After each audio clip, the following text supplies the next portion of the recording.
Mayo Clinic presents Emergency Medicine Grand Rounds.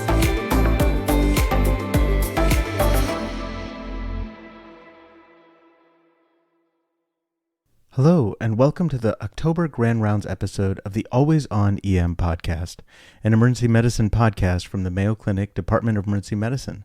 I'm one of the two hosts and founders of this program. My name is Dr. Venk Bellamkonda, or Venk, vancomycin. The other host is, of course, Dr. Alex Finch. Before we get into the meat of the show today, at the time of this recording, we are acutely aware that in many parts of the world, and for many people listening, there may be unrest. You may be in danger.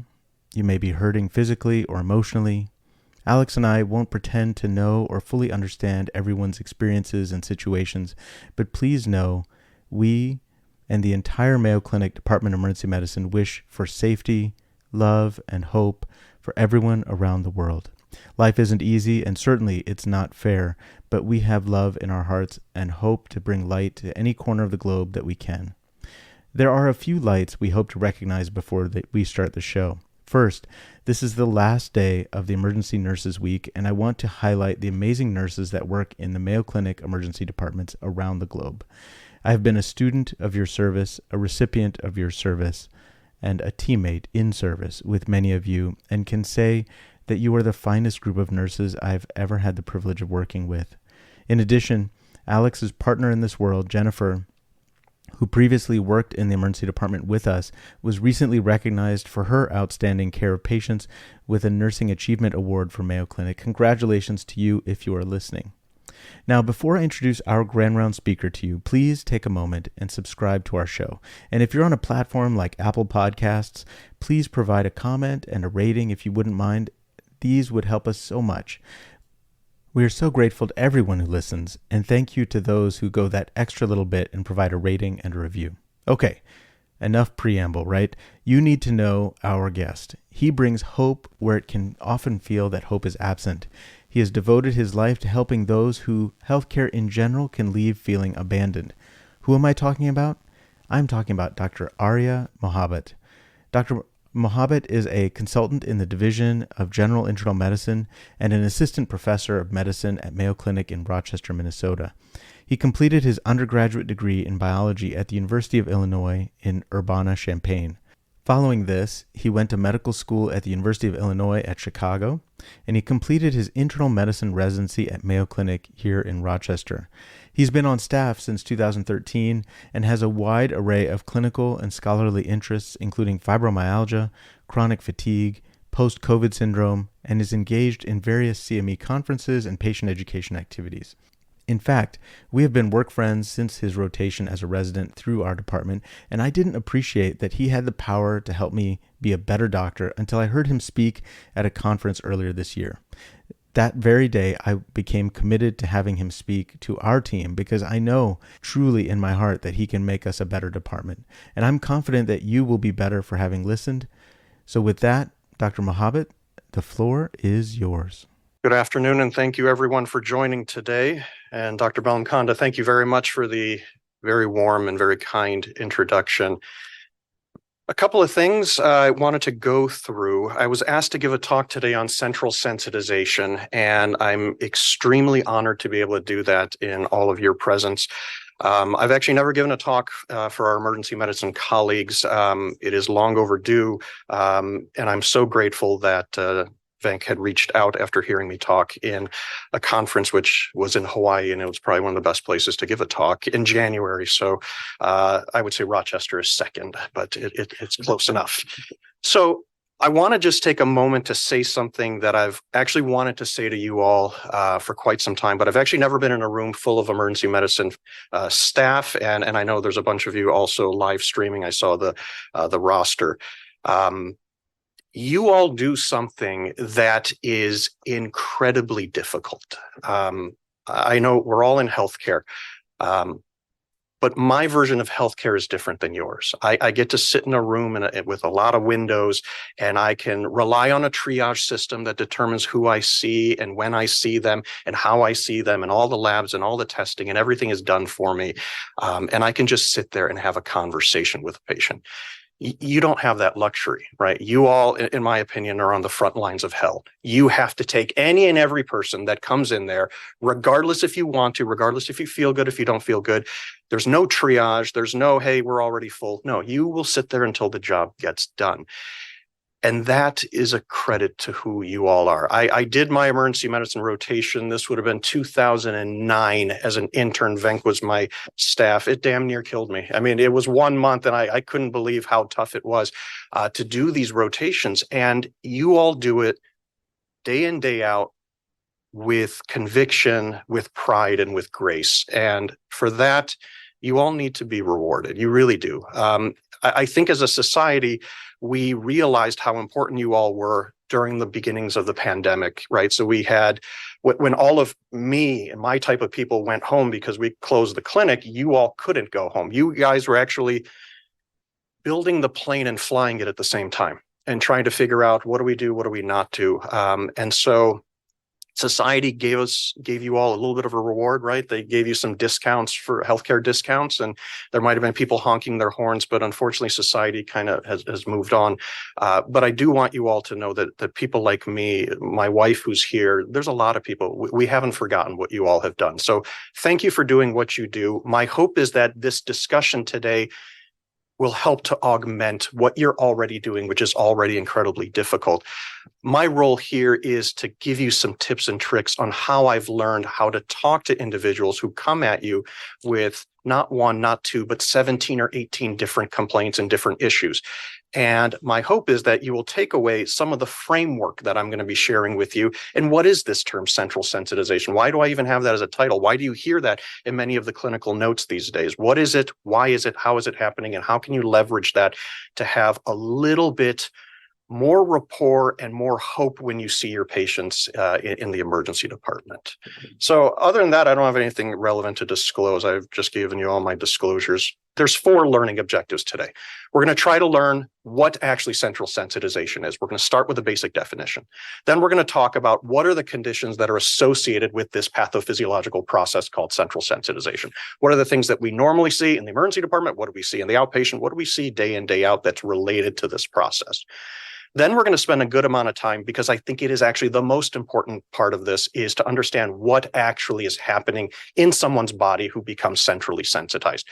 I guarantee you, if you haven't already this week, you will by the end of the week see a patient who's centrally sensitized, whether they come in with chronic pain, chronic fatigue, chronic headaches, irritable bowel syndromes, chronic pelvic pain, you name it. It's going to be a combination of all of those types of symptoms.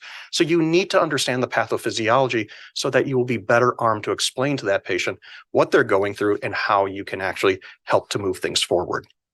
And the last thing we're going to focus on are what are the treatment strategies that we know of that are evidence-based that can help with these conditions. So to start, I want to start with a case. So let's talk about this individual named Tony. He's a 26-year-old gentleman who's sitting in the emergency department wait room, and his chief complaint is that he's feeling awful. When you take a history, basically what you get from him is that he hurts everywhere, head to toe. His muscles, his joints, everything hurt. He's got headaches, he's got fatigue, he's got widespread abdominal pain, and he can't think the way that he used to think. So he's complaining of brain fog. And this has been going on for at least 8 months. It's probably been going on longer, but he was able to push through it. But now he just can't push through it. And it's actually impacted his daily life. He's not working the number of hours that he used to. He's not going out for job promotions the way he used to.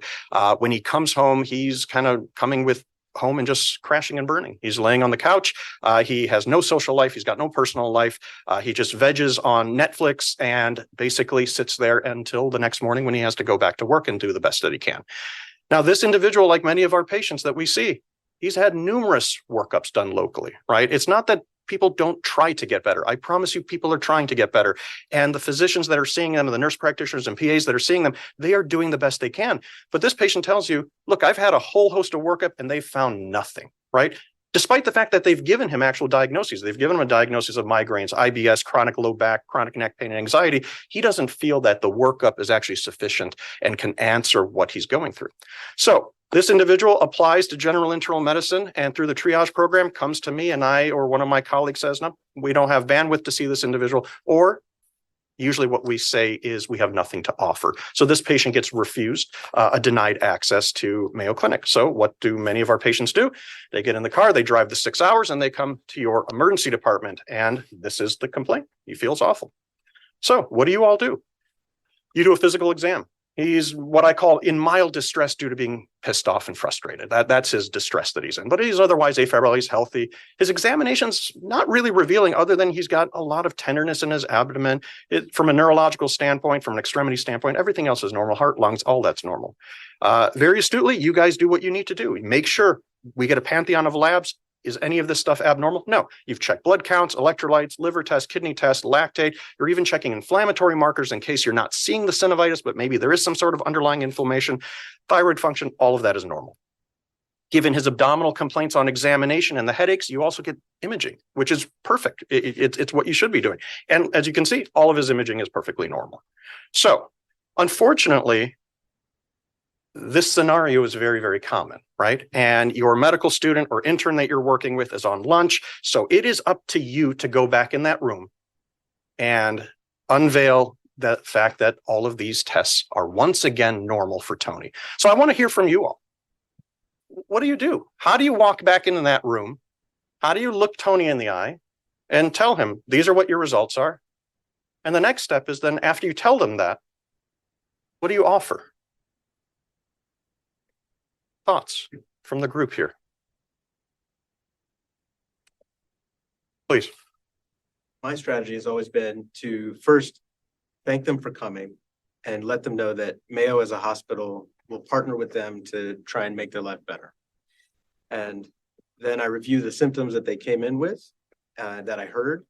And usually in this case, I'd probably add a qualifier like, and many other things. Too many things that anyone should have to live with. Something like that. And then I'll recap our role in the emergency department to make sure first that they're going to survive, don't need any immediate interventions, and that it's safe to get them into the outpatient arena if possible. And then I'll go through how we did that. Again, thank them for coming, apologize that their life isn't what they expected and what anybody would want, and then listen to the reaction afterwards. And I would ask for the group as well, that reaction afterwards. It can be variable, I'm assuming. Some people will be very understanding. Yep, you're right. I'm not dying today. Maybe tomorrow, but not today. Other people might say, how dare you say I'm perfectly fine. I'm perfectly normal. I don't feel normal. So you're absolutely right, Venk. What I'm hearing from you is you use the term partner. You know, you're trying to give hope. You're trying to not only provide sympathy, but actual empathy. We understand, we hear what you're going through. So my hope with this discussion today is you do exactly what you're doing, plus the following. And that is my hope, so that you can limit the amount of variability of what that return response is going to be. I would argue there is a lot that this patient could be offered, even in the emergency department, not when I see them in the fibro clinic or chronic fatigue clinic, but even in the emergency department. And what all of this will rely on is this term, central sensitization. So I've used this term, you've seen this term, but most of us in this room probably don't know what is he actually talking about when he says central sensitization. Well, whether you know it or not, Tony, that patient, he is centrally sensitized. You can tell he's got chronic widespread pain. He's got headaches. He's got abdominal pain. If you got more history from him, you'll find out that he has a pantheon of symptoms, not just the 5 or 6 I listed. He probably has 20 or 30 symptoms out there. So what is central sensitization? Well, this little paragraph has taken me more than 10 years to put together, right? Because there are a variety of definitions out there that are not helpful, in my opinion. How I have defined central sensitization is that it is a pathophysiological process that underlines a variety of different conditions and symptoms. And it's because of the fact that there are changes occurring at the level of the central nervous system, at structural, functional, and chemical levels, that all in all will lead to alterations in how one's sensations are processed. When those sensations are being processed differently, a person basically is fair game to get any sort of symptom imaginable. So there's really 3 parts here. There are changes that occur in the brain and spinal cord. Those changes lead to sensory alterations in how everything's being processed. And in essence, you're taking the volume knob on their radio and turning that volume knob from what used to be a 1 or a 2 out of 10 to a 9 or a 10 out of 10. But the volume knob of what? Well, the answer is any sensation. That can be touch, that can be temperature, that can be vibration, that can be pressure, that can be pain, that can be numbness, tinglings, that can be energy conservation, that can be fatigue. It can be any sensation that a human being feels. So imagine you take a person who normally their sensations are being processed at a normal volume of, let's say, 1 or 2 out of 10. It's a non-issue. It's not even in our conscious thought. But if you were to ramp up that volume knob to a 10 out of 10, they will feel every single sensation. That is hell.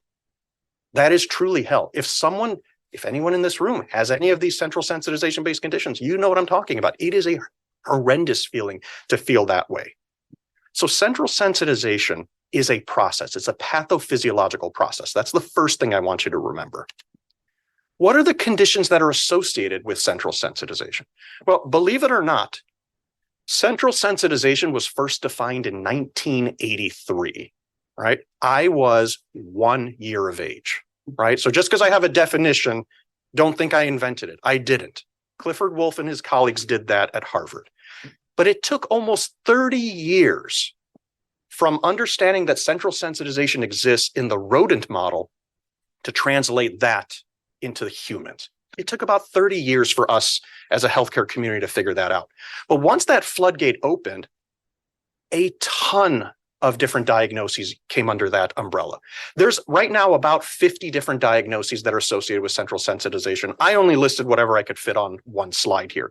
But I guarantee you, you all see this every single day. And if you haven't this week, it's because you were off yesterday, right? You will see this, whether it's fibromyalgia, chronic pain, whether it's irritable bowel, whether it's irritable bladder, whether it's jaw pain issues, chronic fatigue, burning mouth. There's a section here called post-infectious syndromes, right? Everyone talks about post-COVID or long COVID. And yes, that's the flavor of the month. But don't forget, we see patients becoming centrally sensitized for decades after mono, after Lyme disease, after influenza, after pneumonia, after SARS, after MERS.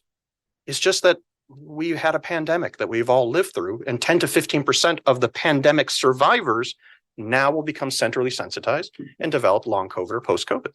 So believe it or not, if all you do is see post-COVID syndrome, that's job security, right? It's unbelievably common. Every single one of these conditions, you're thinking, okay, does my patient actually come in saying I have fibromyalgia? No, they never do. Fibromyalgia is what I call the other F word. No one uses it. No one wants to use it because it's a dirty word, right? It's got such negative connotations with it. But they'll come to you and say, I have a lot of pain. My everything hurts. It feels like I was run over by a bus. The problem is they don't just tell you I have pain. They will also tell you I have a lot of numbness and tingling. They'll also tell you I cough, but there's nothing coming up. They'll also tell you I get a lot of dizziness and lightheadedness. They'll tell you, please turn down the lights. Right? I have my sunglasses on and these lights are still too bright. They'll tell you I have headaches all the time. I can't do what I used to do. So the point is, does Tony have really 10 things wrong with him? Or does he have one big thing wrong with him that's manifesting itself in 5, 10 different ways? And that's what central sensitization is. That's what I want you all to start understanding. It's the old adage, it's hard to tell the forest for the trees. From now on, every time you see a patient who comes in and you're thinking, I wonder if this person is centrally sensitized or not, think of every single one of their symptoms as a tree. There's a neck pain tree, there's a fatigue tree, there's a headache tree, there's a muscle pain tree, there's a brain fog tree, there's a nausea tree, there's an anxiety tree, there's a restless sleep tree. They might have 15, 20, 30 different trees. But I would actually challenge you to take a step back and understand how so many of those trees have come together in a short period of time. And when those trees come together, they build a forest. And that forest is what we call central sensitization. So that analogy, I say that to 100% of my patients. If the forest for the trees is helpful to you, use that. If it's not helpful to you, come up with your own analogy. But the symptoms, the diagnoses, these are the trees. But when all of these trees get planted and you take a step back and you see, my God, I have so many trees. Do you want Tony to try to tackle the 17 trees that are planted? Well, good luck. He's going to have to see 17 different ologists to try to figure it out, right? And that's never going to help him. Instead, tell Tony, let's take a step back. Let's start looking at the entire forest because that is what is going on here. I'm not going to ask if you should care. You all do care. That's why you're here. The question is, why? Why should we care? Is this stuff we're going to see or not see? Well, I've tried to take the 3 archetypal conditions associated with central sensitization. So the first that you see every day is patients coming in with IBS, irritable bowel type symptoms. 15% of the world's population, right? In the US alone, we're about 45 million people. That's a lot of people. That's a lot of people. What I see every day is patients coming in with fibromyalgia. Fibromyalgia, people think it's not that common. I beg to differ. 1 out of every 12 Americans has fibromyalgia. The problem is they just don't know they have fibromyalgia, right? They're going from one ologist to the other trying to figure this out. People with fibromyalgia are 10 times more likely to either be on disability or be unemployed, right? So this is a huge, huge societal issue. And then you have probably one of the saddest conditions associated with central sensitization, and that's chronic fatigue syndrome. And the reason why I say it's sad is, despite the fact that people like me and my colleagues have come up with 20 different diagnostic criteria that can be used, more than 90% of the patients out there don't actually carry a formal diagnosis. So we're really good at publishing papers and coming up with how to diagnose this, but our action is lacking significantly. The other thing that's embarrassing is only about 1/3 of medical schools have any information on chronic fatigue. So I went to a very good medical school, and I remember our rheumatologist came up to the podium and said, if you get to the point that you're diagnosing a patient with either fibromyalgia or chronic fatigue, then congratulations, you missed the correct diagnosis. That is what was told to me. And I'm not from the Stone Age, right? That was like 2008, 2009. So how did Tony get to where he is? Did he wake up yesterday with 17 different problems? The answer is no. If you take a moment to actually talk to Tony, which I know you already are doing, what you will see are common risk factors that are almost invariably present in this patient population. They will usually tell you, yeah, I know I've had pain for 8 months or so, but if I actually think about it, I had a lot of pain growing up. I used to be out of school all the time with abdominal pain. I would have headaches. I would have traumatic events occur. I would have falls. I would get injured in soccer. I see a lot of stories, people telling me injuries in gymnastics and softball, these types of things, motor vehicle accidents. So there's a pain sensitivity history there that people start having painful stimuli occurring to them above and beyond, one after the other, even in childhood. They've had numerous traumatic events. And don't forget, a surgical intervention is it's a huge traumatic event. So when I see people that have more surgeries than they are years old, then there's a problem there. And I see that all the time. Infections. An infection is another traumatic event, but I classify that as a separate risk factor because we see that so commonly. Person is perfectly fine. They get a bout of mono. They don't die, but they're never the same. Maybe that relates, maybe it doesn't, but you all have seen how that relates in COVID. Patient doesn't die. Maybe the patient doesn't even get hospitalized because it's a mild symptom, but slowly but surely they start developing chronic persistent symptoms that just won't go away. I use the term insult. Historically, people have used the word stressor.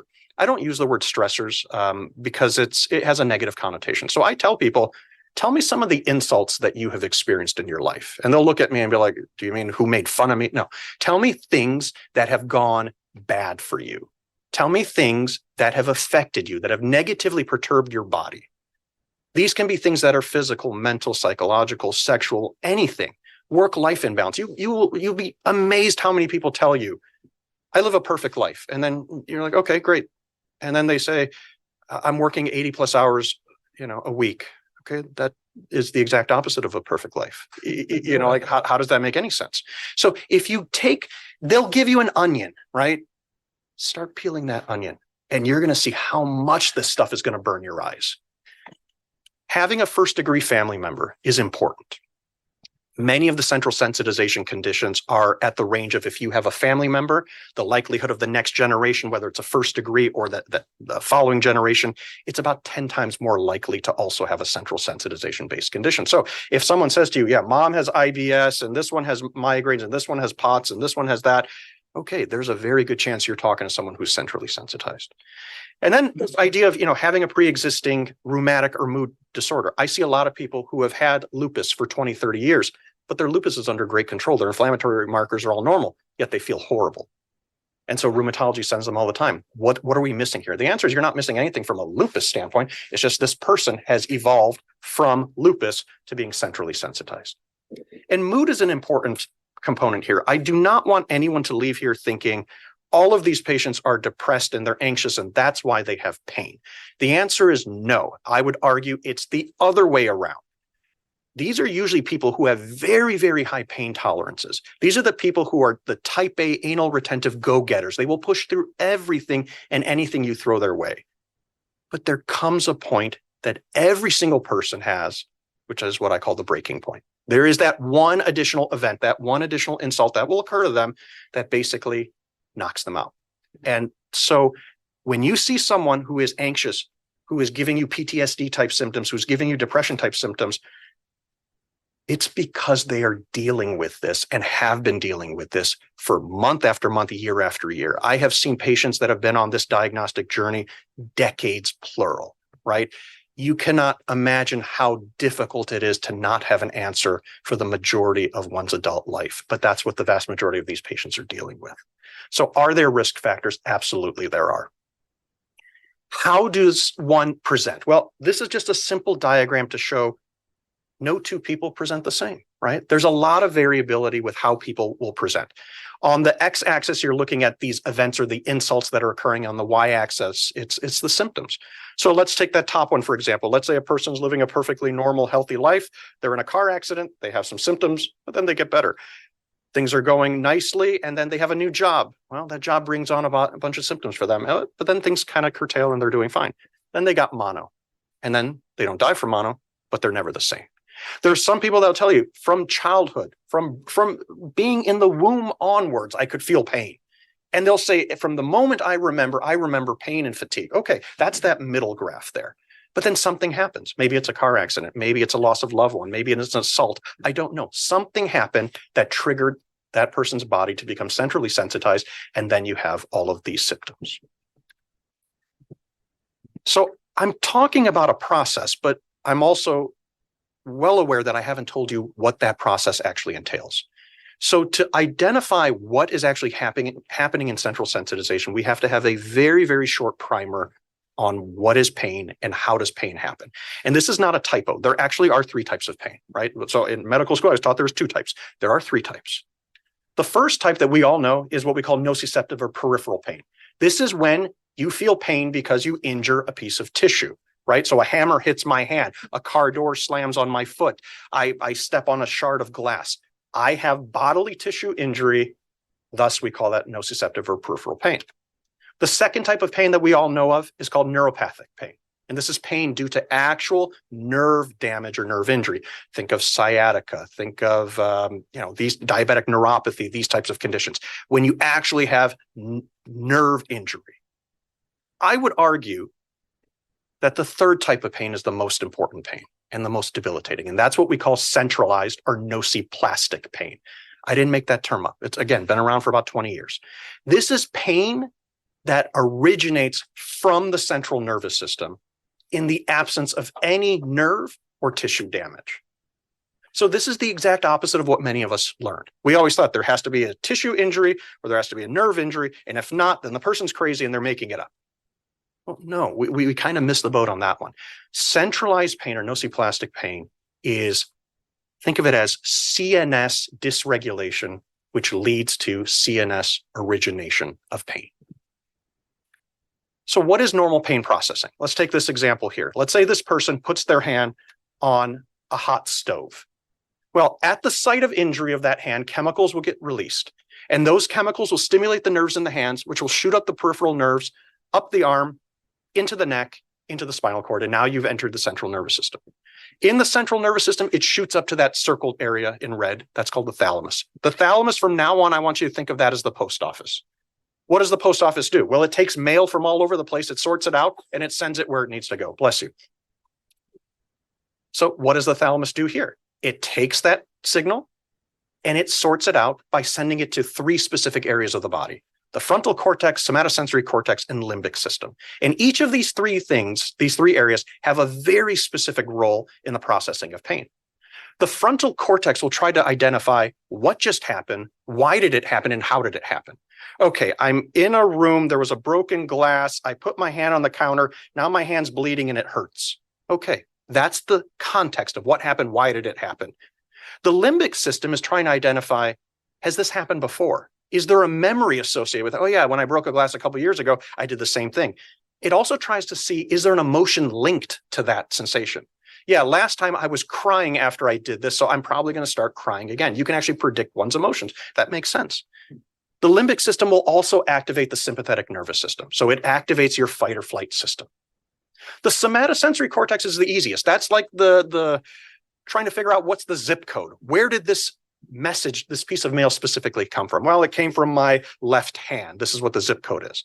So the thalamus sends all that information. The frontal cortex determines what happened, why did it happen. Limbic system tries to determine what's the memory associated with it, what's the emotion, activates the sympathetic nervous system, and the somatosensory cortex tells you exactly what happened. So that signal goes up to the thalamus, it gets processed, and then that information comes back to the thalamus, and from the thalamus, it sends down its own regulatory signals. And what do I mean by regulatory signals? Well, it tries to, number one, pull your hand off that shard of glass. It helps you to grab your hand. It helps you to apply pressure. It helps you to stomp your ground, to swear, whatever you need to do to get through that painful event. What it also is sending is inhibitory signals, because the alarm bell already went off. You know you're in pain. You don't need to continue to know you're in pain, because that's not a useful alarm system. So what does it do? It sends its own signals down to shut off that alarm and keep you alive. That is normal pain processing, all right? We all have that. We're born with that. The problem is, in central sensitization, every single step of what I just said is completely altered. And that's a problem. Let's go from small to bigger. The changes start on a cellular level. Now, I am not asking for my emergency medicine colleagues to remember the cellular changes. No, but I think it's important to know that from a neuronal level onwards, things no longer play by the rules. These are terms that I prayed that I would never have to read again, but action potentials and synaptic thresholds and all that stuff, everything is altered from a neuronal standpoint. The only thing on this slide you need to remember is that because of the fact that nerves will fire differently, nerves will behave differently, you don't need a stimulus anymore to actually feel a sensation. You can auto-generate sensations. Is that your sensations are no longer correlated to a formal stimulus. We've always thought that a stimulus has to occur for you to feel a sensation. I'm going to change that mindset and say, no, your brain, your spinal cord can actually make you feel something completely void of a stimulus. The location, the duration, the intensity of the stimulus no longer is correlated with that sensation that you're feeling. Let's go to stuff that's actually more helpful, though. Believe it or not, there's about 15 years of evidence that shows that if you take a person who's centrally sensitized, you take Tony and you put Tony in an MRI machine, and you get a really good radiologist to look at the volumetric sizes of different parts of his brain will look totally different than someone who is not centrally sensitized. And this is actually easy to understand. Your brain is like an organ, right? Or think of it as a muscle. If I have a weight in my right hand and I keep pumping iron, one day this bicep will get bigger. Let's say this arm's broken and I have a cast on it. Well, I can't use that arm, right? So there's the old saying, you use it or you lose it. So 6 weeks later, when this cast comes off, my arm looks like a chicken wing. Same idea. If you use something over and over again, that something will get bigger. Parts of the brain that have to do with pain processing, fatigue processing, mood processing, those parts of the brain are actually bigger. I know my hand's going, it's not this big, you don't have that much cranial capacity, but it is bigger. Parts of the brain that you're not using. Ask Tony, when was the last time he did multitasking? When was the last time he wrote a poem? When was the last time he did high level of mathematics? He'll say, I don't have the bandwidth. I have a hard enough time just focusing on what you're telling me, doc. I don't do those things. Well, those parts of the brain get smaller. Prefrontal cortex is a big problem area because that's the part of the brain that makes us who we are. That's the higher level thinking. That's the mathematics. That's that part of it. The hippocampus gets smaller. That's our memory, right? There's a reason why people tell me, doc, I'm 26, but I think I have dementia. You don't have dementia. You have brain fog. On the right side of the screen here, there are numerous studies showing that not only is there volumetric changes, but there's actually functional changes. So if you take Tony and put him in an fMRI or a PET scan, those parts of the brain that are more active, that are more processing, will light up even bigger. And the parts of the brain that aren't being used, they will light up much less. This process leads to what we call the wildfire effect, in that when a brain and a spinal cord becomes sensitized, greater parts of that brain and to a greater extent will process those sensations. So on the left side here, you have a person who's not centrally sensitized, but let's say they have a fall and their knee hurts. Well, that part of the homunculus will light up, and basically that's it. Well, let's say you see someone who has chronic low back pain, but only has chronic low back pain. They're not centrally sensitized. Well, you can see much more of their brain is lighting up in the middle there. But let's say you have someone who is centrally sensitized and has a whole host of chronic symptoms. Look how much more of their brain is lighting up, and with much more intensity. This is a gradient. This is actually an artist rendering of functional MRI studies, right? So this is what it is. I'm not making this up. This is what their brains look like. It is unbelievable when you show a patient this type of image. The next functional thing that happens is that there are changes to your autonomic nervous system. Now, everyone here knows you have two operating systems. You can either be in the parasympathetic or sympathetic. That's easy. What people forget, though, is why do I flip from the parasympathetic to the sympathetic? Historically, it's for anything that negatively affects us. It can be an injury. It can be a threat. It can be a fatiguing event. It can be a difficult conversation. It can be knowing that I have an 8-hour shift coming up. It can be whatever it is. But normal human beings, their baseline autonomic nervous system is in the parasympathetic mode. And when an event occurs, they will flip immediately without even thinking about it to the sympathetic. Once you're in that sympathetic mode, you're there. But for most human beings, once that event passes, once our shift ends, once the dog stops barking at me, once the scary movie ends, our bodies then slowly come back to the parasympathetic mode, because that's our baseline. What happens in central sensitization is that for these individuals, their body continually jumps from parasympathetic to sympathetic over and over again. And finally, their brain decides, hey, this is not an efficient way of doing this. For whatever reason, I seem to need to be more in the sympathetic mode than in the parasympathetic mode. So what does it do? The new baseline becomes sympathetic. And that's what we call sympathetic hyperactivity, or more commonly, chronic sympathetic activation. I guarantee all of you, when you are done with your shift, you can check off many of these symptoms because you have been sympathetically activated for the last 8 hours. I pray that when you go home, though, you're able to turn that volume knob back down and get yourself back into the parasympathetic mode. I would argue that during COVID, none of you could do that because we didn't know what was happening. Our patients with central sensitization have all of these symptoms because their body is persistently in fight or flight mode. This is a beautiful example of what I'm talking about. This is a pulse oximeter from one of my patients in the fibromyalgia clinic. We do overnight oximetry studies. So you wear that little device on your finger. It measures your heart rate and your oxygen on all of our patients. None of them have sleep apnea. So we don't do it. Everyone thinks we're doing it for the oxygen. We're not. We're doing it for the heart rate. When I show a patient this, it's eye-opening. When you're asleep, your parasympathetic nervous system should keep that heart rate in the 50s or 60s. That is normal.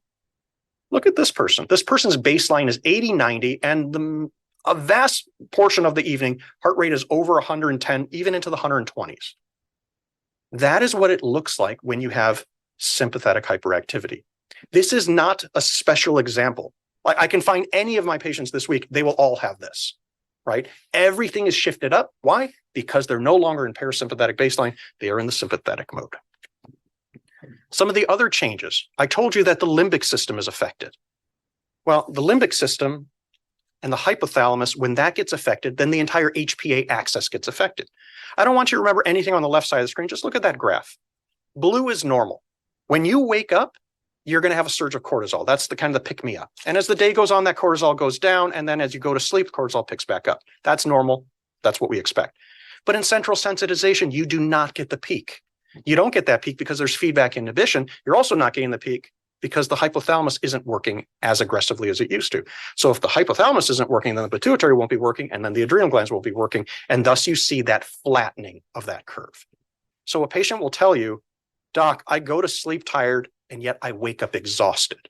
And my answer is, Well, look at your heart rate tracing from last night, and this is most likely what your cortisol level is doing.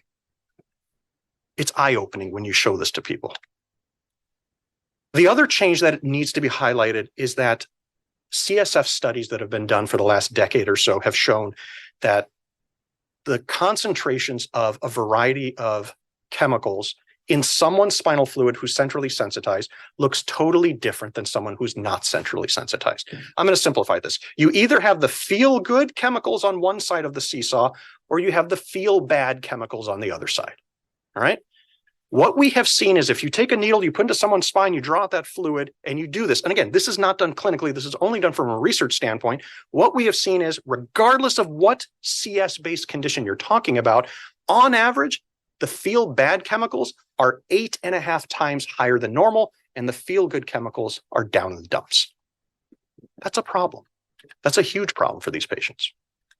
When you have more of these interleukins and tumor necrosis factors and cytokines and chemokines being elevated in the cerebral spinal fluid, what does that do? Well, that activates the glial cells. The glial cells, think of those as the central nervous system macrophages. Once they become activated, they are going to lead to a pro-inflammatory cascade. All you need to remember is when this cascade occurs, patients feel more pain, more fatigue, more brain fog. They will tell you, I feel like I'm coming down with a cold or a flu, but I don't actually get fevers. I don't actually get chills. My swabs are all negative, but I feel like I'm getting a cold or I feel like I'm getting a flu. That's because of this pro-inflammatory cascade that's occurring. Now, I know everything I've used so far is in the context of pain, but I promise you fatigue is basically the same thing. You will get sensitization of central fatigue pathways. You'll get the same structural, functional, and chemical changes in fatigue. You'll get the autonomic nervous system changes. You're going to flip from parasympathetic to sympathetic. There will be the same types of changes, but there are a couple of nuances in chronic fatigue. And that is you're going to get more metabolic changes in the periphery. You're actually going to get more glial cell activation than you do in pain components. And there is stuff that we're still trying to figure out in that what are these differences when it comes to the mitochondrial aspects? Because a lot of our energy comes from that component as well. But in my world, I'm a lumper. I'm not a splitter. And so I try to tell people, whether you have pain or fatigue, eventually you're going to have both because the pathways are so similar. Yes, there are some nuances, but for the most part, if you have chronic pain, you're going to develop fatigue. If you have chronic fatigue, you're going to develop chronic pain. So what happens? And I said this earlier, in a nutshell, the volume gets amplified, right? Don't even worry about those words on the left. I don't even know why I include these things sometimes. All you need to know is the volume knob, which should have been a 1 or a 2 out of 10, now becomes a 20 out of 10. And that poor person will feel every single sensation to a maximum level. When someone becomes centrally sensitized, they develop what I call the trifecta. First is what a phenomenon called hyperalgesia. Hyperalgesia is simple. Things that hurt a normal human being will hurt this person much more. So if I were to punch someone, that person will hurt, but they'll hurt for about 2 to 3 minutes. If I go to Tony and I punch Tony, Tony will hurt for 3 days. Because it won't feel like a punch, it'll feel like a car hit him. Why? Because everything's turned up for him. Tony will develop allodynia. Allodynia is a tricky one. It means things that don't hurt a normal human being will hurt someone who is centrally sensitized. What do I mean? A hug can hurt. A pat on the back can hurt. Heavy blankets can hurt. A 2-pound cat sitting on your lap can hurt. A bra can hurt. Shoes can hurt. Things that are non-painful stimuli now gets processed as a painful stimuli. They'll also develop what's called global sensory hyperresponsiveness. You've seen this, you just didn't know what it was. These are the people who come to the emergency department with headphones on, sunglasses on, and a hat on. Every type of sensation, light, sound, smells, bother these individuals. They used to eat everything, now everything bothers them. If you look at their allergy list, they have 27 allergies. But when you actually look at it, they're all listed as other, right? Is it an allergy or is it an intolerance? And I would argue it's an intolerance. That is part of global sensory hyperresponsiveness. About a decade ago, I decided to put this circle together and I named it after myself because I thought my parents would be proud. And so I show this to everyone. I start at the top. And this is, again, the forest and the trees. The name of the forest is central sensitization. The trees are what's written around. Joint pain and muscle pain, we call that fibromyalgia. These people will often have restless leg symptoms. They'll have temperature changes, sleep problems, anxiety, fatigue. They'll have the irritable symptoms of irritable bowel, irritable bladder. They'll get a lot of numbness, tingling. They'll get a dizziness and lightheadedness, depression symptoms, anxiety symptoms, weakness symptoms, headache symptoms, and brain fog symptoms. But I actually spend about 5 minutes reviewing this with a patient. This is that moment in the talk that either I push the Kleenex box over or I get the hug, right? Because it is such an empowering thing to show someone that all of these things that they've been dealing with are actually related. So now is the point in the discussion that we talk about what are the treatment strategies? Well, the number one thing you need to do, I would humbly request that you do is, as Venk said, you want to establish that rapport, you want to establish that hope, and you want to define what the emergency department does. What I would then go forward with is to say, look, you have been decimated by these symptoms. You've got 25 different things going on here, and the tests that they keep doing over and over again always come back normal. I'm sorry that people keep telling you that you're perfectly fine. I don't think you're perfectly fine. I think you have a significant issue going on that is manifesting itself in the 15 or 20 different ways. I think you're centrally sensitized. They'll look at you and be like, what does that mean? Well, that's when you do that forest for the trees type of discussion. That's when you print out my circle and post it somewhere in the emergency department and start going through, do you have this? Do you have this? Do you have this? These are very easy tools to use. There's an entire inventory called the Central Sensitization Inventory. It's a very simple questionnaire, and you're going to be able to see within 2 minutes, does this person fit the criteria for central sensitization or not? Once you allay their fears and tell them that they're not making it up, they're not crazy, there is something going on, I promise you, that is when they start moving forward with hope. I've listed here common medications. Do I expect you all to start prescribing neuromodulators from the emergency department? Maybe you feel comfortable doing it, maybe you don't. If you don't, just have the conversation and forward that person to wherever they need to go, whether it's neurology, whether it's the fibro clinic, whether it's post-COVID, whether it's chronic fatigue, forward them to where they need to go. But you can let them know, hey, there are effective treatment options. We won't start that today because we're not your primary care. We're here in the emergency department, and I'm making sure you're not going to die tonight. But please, I want you to go home and I want you to read about central sensitization. And I want you to make an appointment, and we're going to facilitate that for you. And your doctor will talk to you about these options. There's a lot of neuromodulators, and they basically do what I said earlier. You have the feel bad chemicals here and the feel good chemicals here. So what do? They try to get that closer to a normal balance. There's a variety of medications here, and I've put kind of the comments. Some of these are muscle relaxants. Some of these are helping with antispasmodic symptoms for someone who might have irritable bowel type symptoms. Believe it or not, analgesics can be used, but the analgesics will not change that imbalance from a neurochemical level. You can think of it as just being kind of a Band-Aid for the time being. But most of our patients have already exhausted NSAIDs and acetaminophen, these types of things. Nowhere here do you see me saying anything about opioids. And I'm preaching to the choir, and thank you for what you're already doing. Opioid-induced hyperalgesia pathophysiologically looks identical to central sensitization. So we have done a lot of rodent, not me, people have done a lot of rodent model studies in which they will inject enough opioids into these rats that then they will see that these rats are just centrally sensitized, and they will be fearful of that needle coming. They'll have significant sensory hyperresponsiveness. Their pain levels will go up. Their chemical levels will become more imbalanced. So the only thing I would say don't do is don't talk to the patient openly about this. And don't give them opioids, because that's the only thing that will actually make them worse. But I've listed here a variety of medications that are helpful, even if it's a temporizing measure. And which one should you use? Use whatever the biggest symptom is. If this person came in with a lot of pain, give them a neuromodulator. If this person's not sleeping, give them a neuromodulator. If this person has a lot of abdominal pain and bloating and vomiting, we'll give them a serotonergic antagonist and give them a dicyclomine. It's one of these types of combinations of medications. But this should be done knowing that this is a short term until they come and see someone to have the full conversation. This is a very important slide. Of all the medications that I just talked about, on average, about 1/3 to a half of the patient populations that have been studied do better with medications. 1/3 to 1/2. The non-medication treatment strategies on average help about 60 to 66% of the patient population. So already I'm telling you, this slide is more important than the two previous slides. But the two previous slides are a lot easier. We're in a society in which the answers usually are in a pill bottle, but not in central sensitization. The non-medication treatment strategies are harder to implement. It's harder to get buy-in. It's harder to set up these appointments and live this stuff. But I'm telling you, the patients that I have seen that have opened up to me and have been willing to not just sample this, but to live this, my God, it's a day and night difference.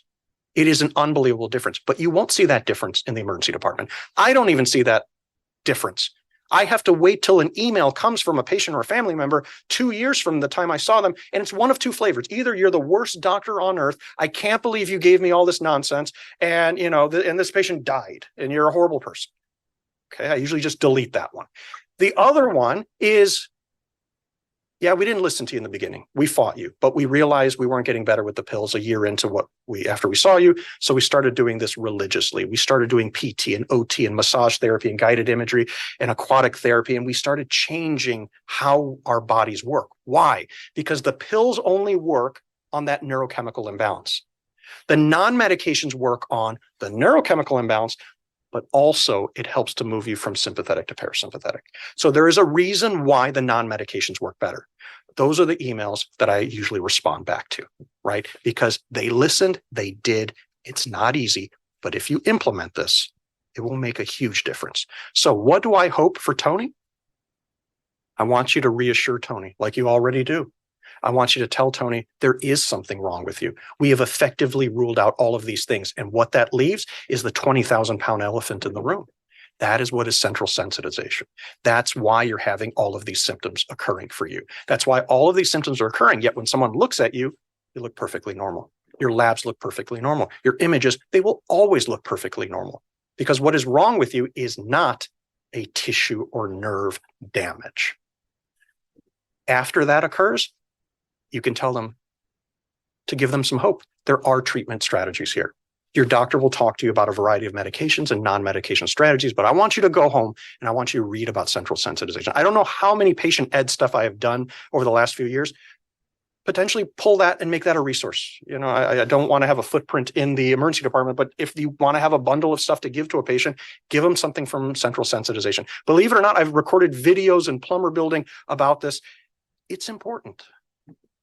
Give them that education, let them have their appointments moving forward. That is what you all can do for Tony to get him better. I've included some references if anyone's interested in going deeper into this. Thank you for your time. Thank you for what you do. And I'm happy to take any questions or comments from the group. Dr. Mohabbat, thank you so much. Online, there was a question. How does a patient make an appointment in your clinic from the ED? Do you happen to know? So the most streamlined way of doing it is for the patient to go to the mayoclinic.org and file for an appointment request through general internal medicine. So the fibromyalgia, chronic fatigue, post-COVID, that's part of general internal medicine. So if they make the appointment through GIM, what we ask is that the patient go through the GIM Mayo Clinic workup, which is essentially all the labs, all the conversations, all this, that, so that then they graduate to us. Please. You feel like in the emergency department, we have enough information to make a discrete diagnosis and to say you have this condition, or you recommend that we suggest it as a preliminary diagnosis that needs further diagnostic workup? Fantastic question. If the story sounds right to you and the person is telling you this is my 14th opinion and this is my suitcase of labs and they're always normal and these are all the conditions I have, then I think it's a pretty much a slam dunk that this is what it is. If, however, this is stop number one, that, hey, I'm starting to have some migraines, I have some IBS, I've been dealing with it, but I'm also not sure. If you effectively rule out the other things, the bad things that could be possibly going, then I think it's a wise idea to leave that as a preliminary. The docs will talk to you about it, but I want to just plant the seed that this is a potential for what might answer not all that ails you, but the majority of what is wrong with you. So I would say I would leave it to your discretion how much of the movie is already over. If this is a movie that's still an act, no one knows movies. If this is like a Netflix episode and you're on episode 2, then you might not want to jump too far. If you're already on like episode 8, you know how this is going to end. And then you can make that call sooner. Please. Yeah, I was just wondering, I guess sort of related, actually both of those questions was, can we put like in the discharge summary, the diagnosis of central sensitization? Is that an option within EPIC? And then sort of 2, as far as practical helping patients leave, is what is the, we have patients all the time that say they tried to get into GI or to this or that, and they've been denied. If we put in a post-ED follow-up visit for GIM, like you're saying, are they likely to get through? Are they going to get denied? And kind of a follow-up question for people who maybe do live exceptionally far away or, not necessarily follow up at Mayo, like how do they find providers elsewhere potentially for this? Great questions. I'm going to go backwards because my brain remembers the nearest question. It is very difficult to find qualified providers if you're just trying to do it online. Usually what I tell people is you would need to do some form of Google search that gets you to an academic institution in which people are actually seeing patients with one of the flavors of what we're talking about, whether they have a chronic pain condition, an integrative medicine clinic, whether they have a chronic fatigue clinic, these types of things. From a primary care standpoint, it is very difficult to assume that someone on the front lines of outpatient care is doing and comfortable enough seeing this type of condition. I wish I had a better answer on how you can get that information to people who live far, but I will counter it with this.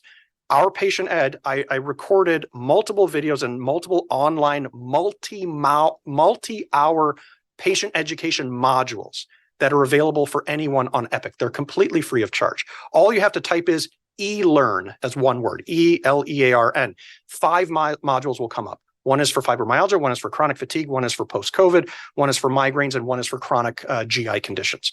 That is something that you can send a patient home with completely free of charge. It'll be linked to their patient portal. They'll get a website. They can open that. You can actually cut and paste a web link for even a person who's not a patient, who doesn't have a clinic number. So if you know if a family member or someone reaches out to you, hey, this person's got this and that, you can always send them one of these online modules. The second point of the comment, and I'm blanking on whether what they'll it was. get in if we give them a GIM thank you. after Perfect. they've already been denied from Mayo. Thank you for the reminder. That's usually why they show up to the ED in the first place. Yes, and rightfully so. I've been here for almost 15 years, and that's why I had Tony's story be exactly that way as well.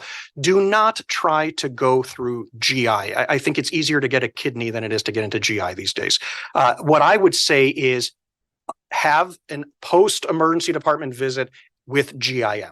And that would be, and what I would say is this, in your dismissal summary, feel free to say, I think this patient is centrally sensitized. I think they might fit diagnostic criteria. Can you please evaluate them? If it is a very succinct, to the point, GIM would love that consultation because we don't have to do the $1 million workup on ruling out every other thing. You've already done the labs. You've already done the imaging. GIM can see that patient. If they need to have any second opinion by GI, neurology, any other ology, they can do that.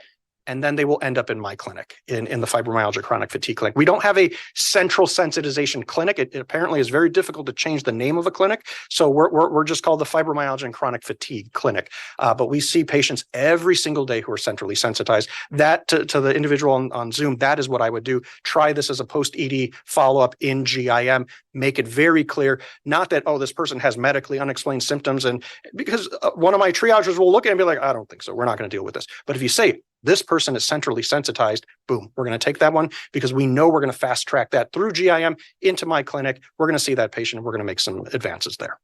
Perfect. Thank you. Absolutely.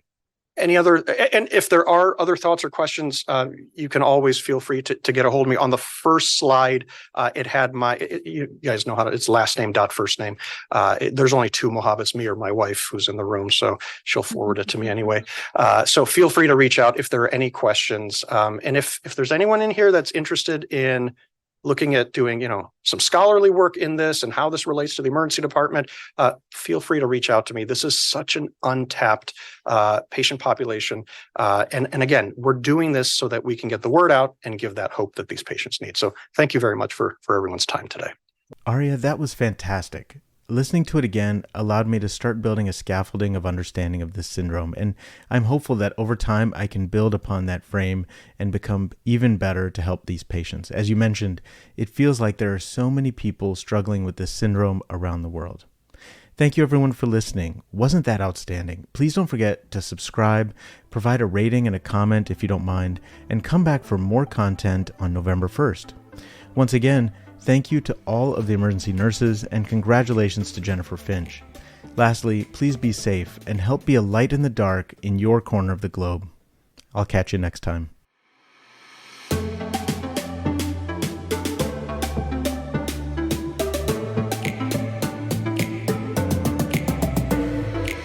The Always On EM Podcast. Emergency Medicine Grand Rounds.